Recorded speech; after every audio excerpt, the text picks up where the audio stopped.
In the last video, we looked at the letter counter, which was a program that we used to be able to count the number of occurrences of a particular letter in another string. We're going to do a program that's going to feel different at the start than that, but will actually have a very similar process to actually doing the project. So let's go new class. This is going to be a console program, and we're going to call this the Geekifier. No, that's not a real word. Yes, it's trademarked. So here's the Geekifier. You might be wondering, what the heck is this? Well, if you've ever been on kind of an online chat forum, it's a pretty common thing that people have usernames. Obviously, you don't want to say your actual identity, so you'll have some username that represents your account. And a lot of times, at least back in like the 2000s, it was a really popular thing for your username. Like if my name was Kayla, I could make my username be something like this, where I've replaced some of the letters in my name with actually symbols that are sort of like the letters. So like A could be an @ symbol, L could be a 1, etc., etc. There's a whole bunch of them. We're going to make a program that does this. Actually, given a name, replaces certain letters in the name with symbols. And we're going to call this the Geekifier. So up here, let's do this. Let's do string name equals read line, enter a name. Then let's say name equals geekify name. Then let's just print line name. And now your computer is going to get a little mad at you. BlueJay's not going to like this because, unfortunately, great oversight. The Geekify method was not built into Java, so we're going to have to write it. So let's go down here. Let's type public. What is this going to return is also a string. Geekify. And it also takes a string as a parameter. Let's do string str. Okay, what does the process look like to geekify a string? Well, what I'm doing is I'm replacing certain letters with their symbols. So looks like that key is the replacement. Let's do this. str equals replace str. We're going to replace all of the A's with an @ symbol. We're going to say str equals replace. We're going to replace all of the L's with the with the number 1. Let's do another classic is replace. We're going to replace all of the S's with a $sign. Oh yeah, all the cool people were doing this back in the day.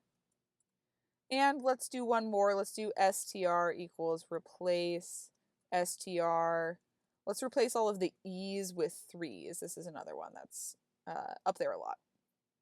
And at the end of this, we're just going to return str.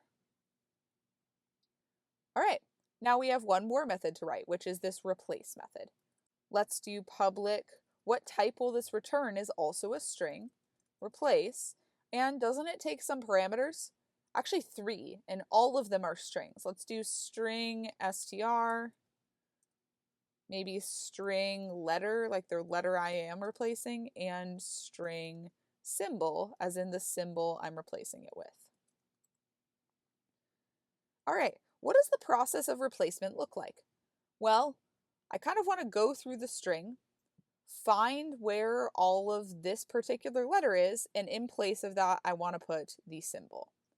We saw in the letter counter video, there's kind of 2 main ways I can think of looping through a string. I can do it letter by letter, or I can actually do it using a while loop and index of. That's how I'm going to do this one, with a while loop and index of, but there's actually a way that you could do this letter by letter as well.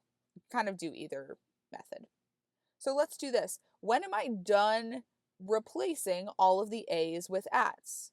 Well, hypothetically, when there's no A's left anymore. And we actually saw in the last video how I can check for that.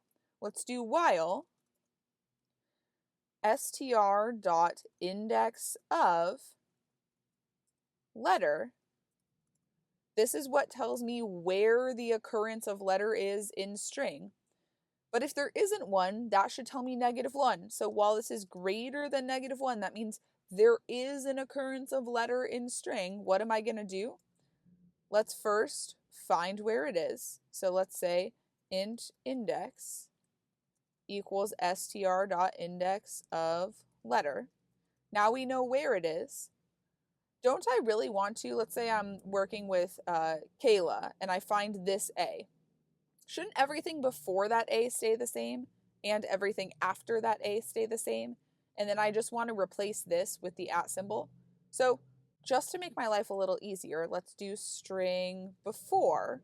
Let's grab everything before the index that I just found.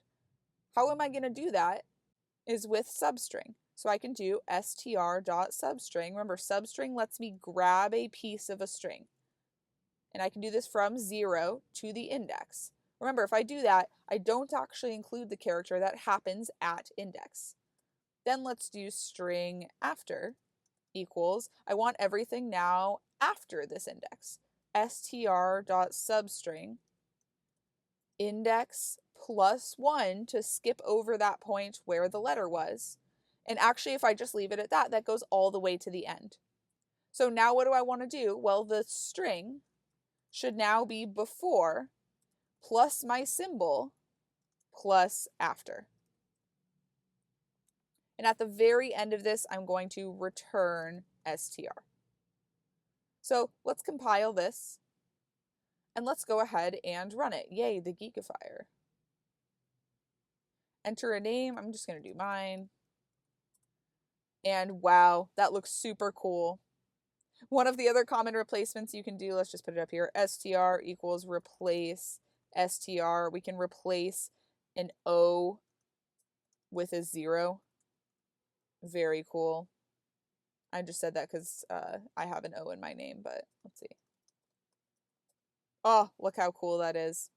And there we go, the Geekifier. Do you see how the process of replacement is actually fairly similar to the process of I'm kind of going to count up the number of letters in a certain string? This process of how I loop through the string is actually exactly the same. And just kind of what I'm doing in here is a little bit different. I'm not counting, I'm actually changing the string somehow.